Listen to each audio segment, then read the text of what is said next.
just going to start by creating a really simple car, and I'm going to make this car in 1 minute. Do you believe me? Let's time it. And I'm just going to add a couple of motors, and they're going to face outwards so the wheels can spin around on the outside of the vehicle. Beautiful. We're going to go towards the middle so it can turn easier. Goes towards the middle. That's a pretty good idea. I just use lots of little black bits to join motors on. Now we're going to use some of those black bits to put the wheels on. I mean, this video isn't about building a car, so I'm just going to build this as quick as I can. And I'm going to add some more wheels on this side. So I've got a couple of wheels there. I'm going to put a ball and socket in there so that the robot can turn easily. And I'm just going to whack the hub on top by putting just 4 pins in 4 holes and then putting it on ever so gently.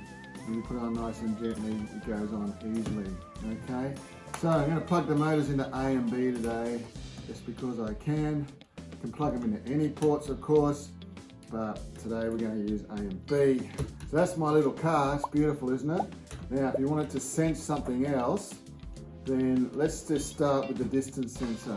Okay, the distance sensor or ultrasonic sensor is a little tricky to add because there's not that many holes in it. A few ways you could add it. The most common way that I do it is by adding these 2 grey pieces, and then once you've got those grey pieces in there, then you can add a beam across there really easily. So a blue beam fits perfectly, and then once you've got something like that, it's very easy to attach to your robot.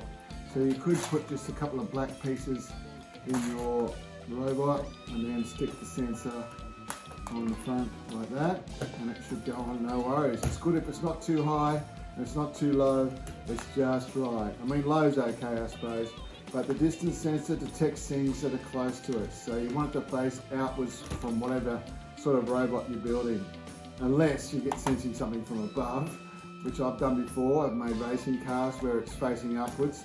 So an alternative to using those grey bits could be just to stick a beam on the back. Okay, sometimes it's good. You might just be able to put it straight in like this, but I recommend that you put a beam on it. So whenever you want to add a sensor, it's a good idea to add a beam of some sort like this. This is called a beam, isn't it? We're going to add that to that, and then once you've got that on there, then you can add that maybe to the front of your robot this way.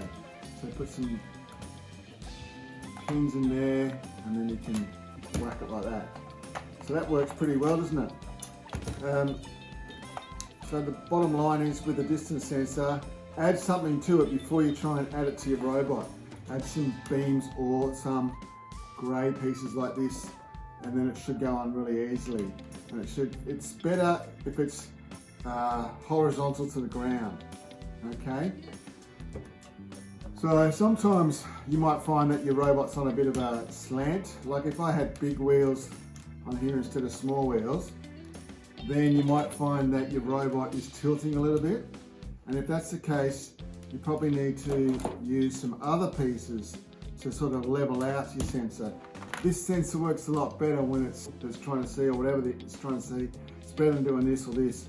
So if you stick it there like that, it could probably still work, but it's probably going to see the ground here.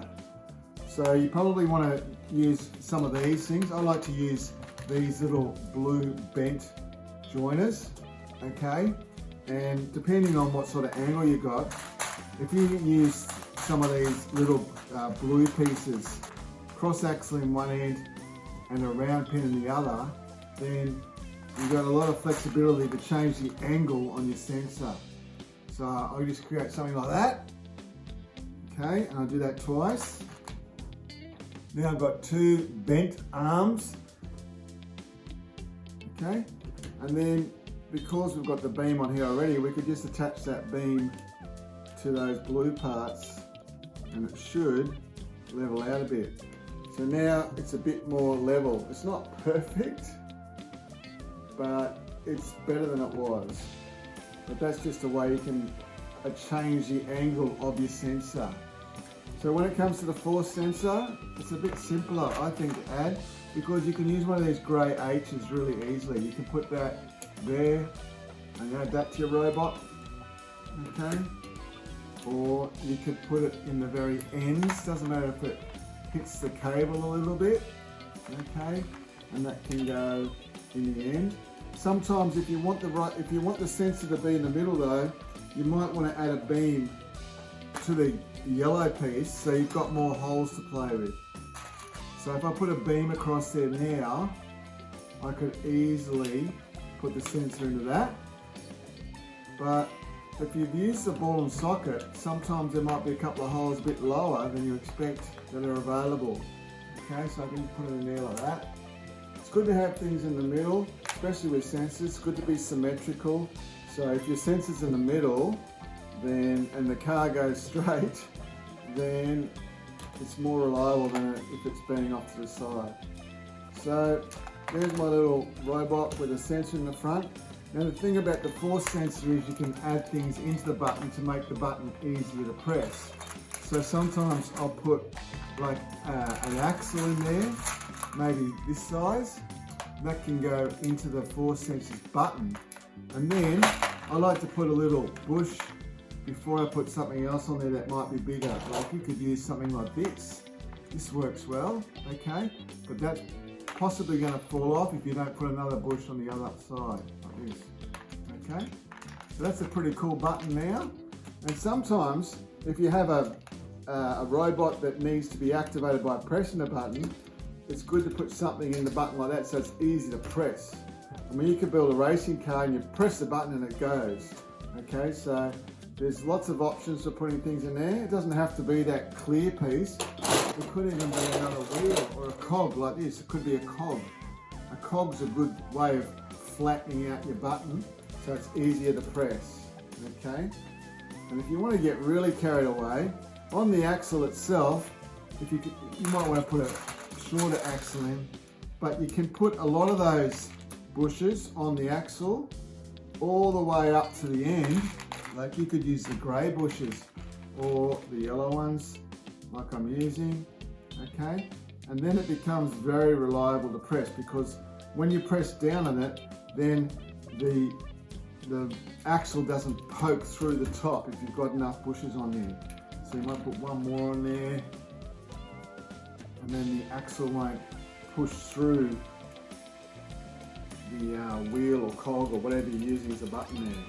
Sometimes I even use a brick, like a traditional Lego brick, and have that on there, and that makes it really easy to press.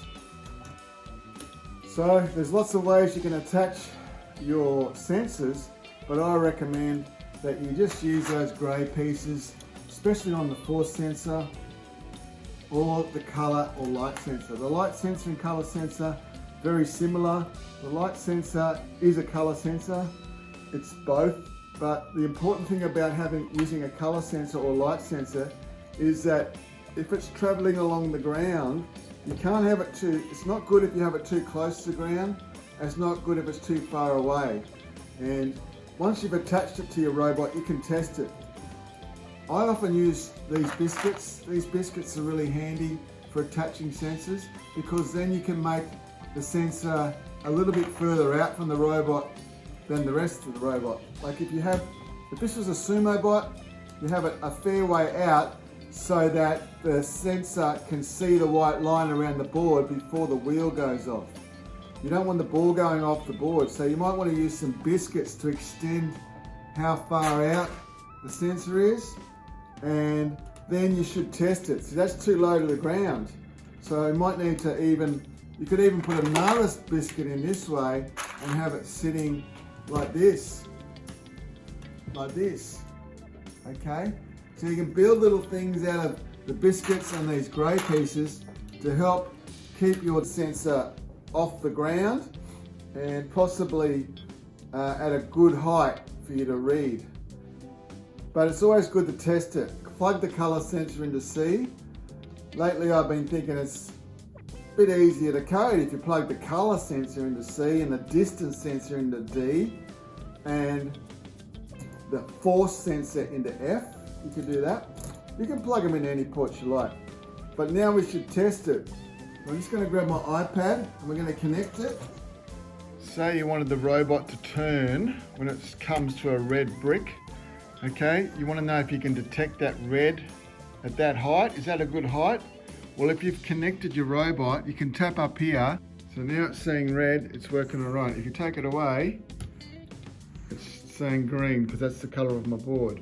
So it's working pretty good at that height, and I think it would work if you coded it to turn or do something when it saw red.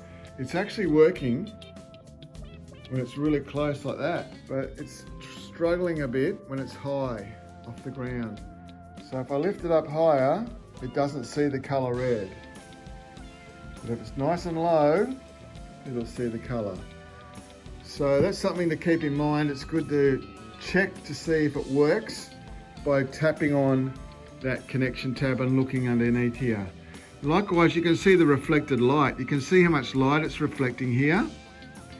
And some of you might decide to use reflected light instead of color, because you can say things like, when the reflected light is more than 10%, do something. When it's over here, let's just move it.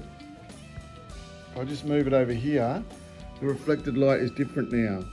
The reflected light is 20 to 23%. When it's here, the reflected light is 26, 27%. So I hope this helps you add your sensors.